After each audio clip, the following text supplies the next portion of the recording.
All right, what does it truly cost to manufacture your product in China? Watch this video.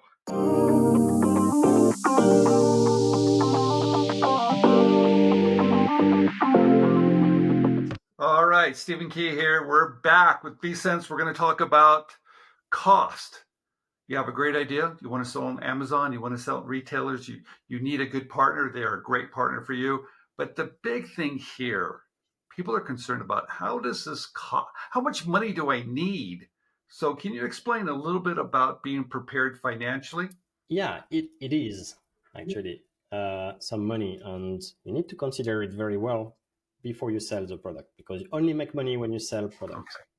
So before this, you have Okay. several steps you have to get through. You have the design, development, prototyping, tooling, and then after the investment for the production. Also include the packaging. Okay. So all these must be thought at the very beginning of the project, but it has to be also well managed. Uh, the biggest investment you're going to make normally it's in the tooling. That's the biggest amount. Okay. Okay, but that's often the time when you run out of money. Um, it's true. Like a lot of my customers, they come to me. Sometimes they already go through design agencies and they already spend so much money, and then they come to me and then they want like to reduce price maximum, for me to make a development, a prototype, and then after they have no money for tooling. Should be the way around. It should be small investment at the very beginning, then increase a little bit for hard development and prototyping, and then tooling, and then your production.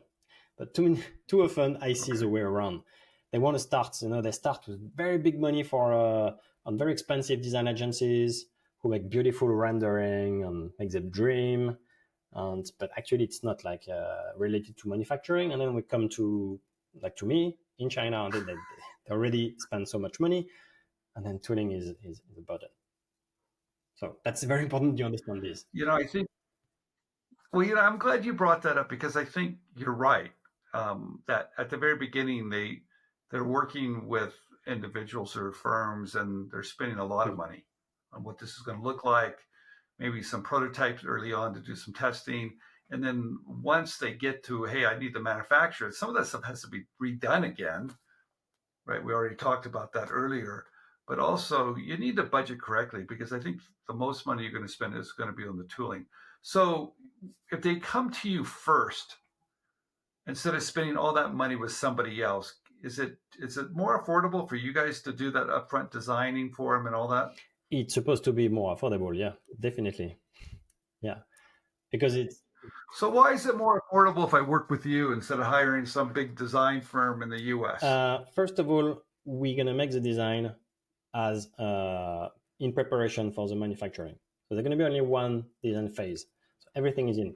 Okay. Okay, All right. the design itself. We're gonna present the prototype and everything, and then you're ready for tooling and production. That's very important. So because otherwise, it's gonna be one Okay. design I change got it. in the US, and then after you come to me, and then Got it. I will have the bad news to tell you that we'll have to remake everything because it was not done the All right. correct way for manufacturing. That's painful. So at least we Yeah, save we this. talked about that a little bit earlier. Yeah, and I see that all the time where they get these fancy prototypes, but they're not really set up for manufacturing. There's a lot of money being spent there. That's really smart. So I get that done. You can do that for me. I've saved some money. But let's talk about that process a little bit. That first process. What is that? Is there a ball? Is there a number, a range of what that's going to cost me to get that from a prototype to CAD drawings? So I'm ready to go into tooling. I'm ready to go forward. Is there a price range? Is it from 10 to 30,000? Is there a price range? Because sometimes people don't really understand what this costs. Yeah, true. It's not easy to explain, and because it's not easy for me to estimate also the cost. But the way I do it, I start with the basic of considering my team, my whole team. Like the engineers in China, Okay. the manager in China, and then our sales guy, the general manager. All these guys, it's $4,000 per month. Okay, that's how much is Okay. the base. It doesn't mean I'm gonna charge the customer 4,000 every month if the project lasts for 6 months. No, it's not true. But I'm just saying, okay, if let's say this project is going to last for 3 months, what we're going to do development prototyping 3 months, and I know we're not going to be full time. Okay, so we're going to work like a quarter of time. Because we have some pause when the factory is working, when the customer is evaluating something and stuff. So I can say, okay, 4,000. No, I'm going to spend like 1,500 a month. So let's say total it's 4,500 for development. And then the prototype itself cost me 1,000. Okay, so my quotation is 5,500. See, that's how I estimate it. I make sure we don't lose money. But when the customer try to negotiate and say, it's too much, whatever, it's very difficult for me because I have to explain to them that it's a bet for me. Okay, I consider it's going to take 3 months. But what if we have some problems? What if we didn't think about a problem and then we have to redesign it again? We have to remake the prototype. And it's not 3 months, it's 5 months or 6 months. But it's very painful for me because I still have to pay the salaries of everybody. So yeah, I'm losing. So it's a bet, really. When I give a price, it's development. Yeah, a lot of people don't understand that there could be a lot of things along the way that you just don't see, and there's going to be some changes, and it does take some time to get that right. That estimated cost, do you give that at the very beginning so I know that? Is that agreed upon, a contract signed? Yeah. Okay, so that's very clear. Yeah, for sure. Okay. So yeah. And we have to be very careful about the terminology, because every prototype is not the same. We have different kind of prototype. We have the POC, which is a proof of concept. So it's a prototype which is functional, means, but it's not very beautiful or it's not very compact, whatever. So it's just a proof of concept to verify that your product can be working. Okay. After we have other prototype which are for a fair, for investors, so they have to be beautiful. Okay, the main function has to be here and it has to be beautiful. It doesn't mean that you can replicate it, or design is not going to change, but it must be beautiful. That's another type of prototype. So you have a different type. So that's why we need to explain, to customer. Sometimes they don't get it immediately, and they expect to have something like perfect, good in all ways, functional, aesthetic, ready for production. Sometimes we do this, and sometimes we propose this type of product, but not always.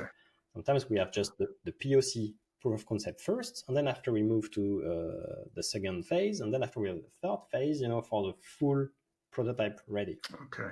So you really need to know what the customer is going to want up front too. That might be very helpful because there is a difference between a works like, but something that needs to look beautiful and work too. Very, very different situation. Okay, let's talk about tooling for a minute. Why is tooling so expensive? But talk about tooling in the US versus tooling in China. What's the price difference? Let's talk about that. Oh, there is a big difference in tooling. Yeah, definitely. For several reasons. If I take the example of the most expensive tooling, which is often the plastic injection molding, the injection mold, if you want to make a small plastic part, you have a big steel block, to inject liquid plastic inside. And you have a lot of movement of steel also inside. You have cooling. It is a little machine by itself, this block of steel. So yeah, it's very heavy. There is a lot of material and there is a lot of work. There's a lot of machine time because you need to machine every piece of steel that after you assemble all together to make this mold. So the machine time in China, it's pretty low, but it's very expensive in the US. And you need people to operate all these machines all the time. And of course, the salary is not the same in the US and in China. So I would say the price in China is from half cheaper to like 3 times cheaper. Oh, geez. Yeah. So what's an average cost? Can you give me an average cost? I mean, is it $30,000 US and then maybe, I don't know, what would that? Yeah, give me an average. Yeah, how does that work? Yeah, for average size, if we are at 10,000, it could be 25,000 in the US. Oh, geez. Yeah, easy. Yeah, yeah. Wow. For tiny molds, maybe you don't see much the difference because it's not too much work on Okay. it. So, it doesn't make much difference. But large mold, yeah, definitely So how you have a long big does it difference. take for that mold? Is that does that take weeks to make that? Days, months? How long does that take to make? An injection mold, the minimum, just the manufacturing is 4 or 5 weeks Okay. for not a complicated mold. But after you have the fitting, Okay. So after 5 weeks, you have a first part, but you need to adjust the steel to remove the flash, the burrs to make it look good. You have the texture. You have a lot of tuning in the molds, and that can take another 5 weeks. Oh, okay. So 3 or 4 months to have a good part out of a mold is So it takes some reasonable. time to do that. Okay. Yeah. So what else do we need to talk about in terms of manufacturing? I know once you get the mold, once that gets done, do I pay all this money up front, or how do I pay along? I mean, how do you do that? No, for the small amount, we ask 100%, but most of the time it's 60% deposit. Okay. We finish everything, and when it's finished, and we show in videos, in pictures, everything is ready. There is a 40% left to pay. Okay. I want to jump at the packaging for just a minute. I'm not a graphic designer. I kind of know what I want, but I'm not sure. How does that work? How do we work together to get that package, that box, to look pretty pretty good? Often we advise the customer on what to do. It depends where they sell it. Oh, Because some customers they often want a fancy packaging, but then after we understand they want to sell on Amazon, so we're like, you don't really need that actually. hmm, If you do retail, if you go see Walmart or Costco, for sure, you need to have a good packaging. But if you sell on yeah, Amazon, or you don't need that. huh, So first, there is some discussion around this, okay, and then after there is cost as well, because it doesn't make sense that the packaging is as expensive as the product. So it could be very expensive, the packaging. If you want a nice box, you want it printed everywhere, it could be very okay, expensive. Um, so yeah, we also teach the customer on how much it's going to okay, cost, all this, and then after comes the artwork. So for the artwork, this is sensitive because the customer again he has to tell us what he wants, how he sees the market, okay, the message he wants to give through the packaging, and then we work with a design agency in Shanghai okay. who is specialized in packaging artwork. Oh, So okay, they have done many projects for us already, and because they're good because they understand really, the customer, and they know how to make the artwork pretty well according okay. what the customer wants. Am I Sometimes they get it all wrong, but it's good. When you get it wrong, the customer is like, "Wow, not at all. It's not what I want." It's too modern, or it's okay? too flashy, or you don't understand that. My customer will be more like this. So we adjust, and Okay. then we walk along, and we make a beautiful artwork for the packaging. I want to talk about something we haven't really mentioned yet. So we've gone through the process from a prototype to tooling to maybe some packaging ideas or design wise. Do I need to be concerned of how many of my packages can go in a container for sizes? Like if I can put more in a container, it's going to be less expensive. Do I take that in consideration at the very beginning, or when do I start thinking about that? Um, we we think about it pretty late actually because yes and no. I will give you some examples. Some products we know what they are, we know what's going to be the size. Fair enough. I give you an example that happened even today. We have several components that will be assembled together, and we are wondering if we have to seal the components together, or if we leave the user to be able to use the components separately.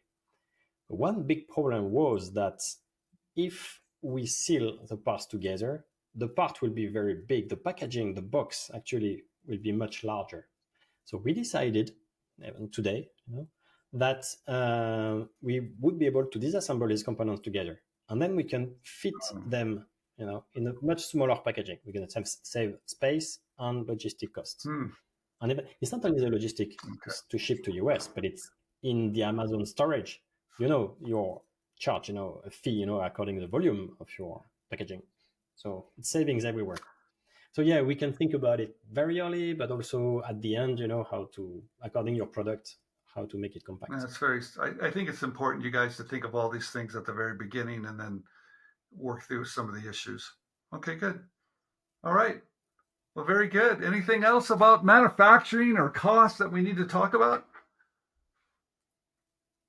Yeah, in terms of cost, I just want to say that we have a lot of experience, and it's very important that the customer, they come to us to discuss it, and we can find solutions, really teach them, how to optimize their cost along the project. Okay. Because again, I'm a businessman. I want the biggest volume of production possible. I want them to be successful. If they are successful, I'm successful. Okay, I'm not here to just burn my wings in development. Because I'm not happy with it. Because at the end of the day, if the product gets designed correctly and people are buying it, they're going to order more. Okay, so I think there's a partnership here, you guys. Everybody wins when people purchase it. You have a great product. So that's why you need a company that thinks of it that way, because that's a long-term relationship. Yeah, I agree. Yes. Okay. All right, everybody. Stephen Key, inventRightTV. Thank you for watching. And if you're thinking about having your product manufactured, please check these guys out. They're highly recommended. They can take care of you because they've done it for years and years and years. So you don't have to feel the pain of trying to do it yourself. Thank you, and we'll see you again.